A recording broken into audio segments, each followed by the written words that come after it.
Few things to take note before you head over to the newly opened Jurassic Mile. Number 1. How to get to Jurassic Mile. Changi Airport website suggests on foot or cycle from Hub and Spoke or from East Coast Park via the Changi Coastal Park connector. What they didn't indicate is that Hub and Spoke is about 2.5 kilometers away from the Jurassic Mile and you can park at T4 Car Park 4A. Registration and entrance to Jurassic Mile is just at T4 Car Park 4A. Number 2. No riding of bikes in Jurassic Mile. During our visit on a Saturday afternoon, we saw bikers being told to either lock or push your bike as no riding of bike is allowed within Jurassic Mile. Number 3. Beware of stray golf balls from Tanamura Country Club.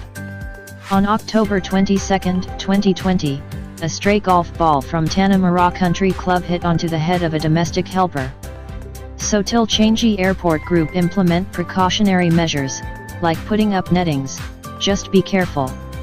Hope our information is useful to you and hope you have fun on your visit to the Jurassic Mile.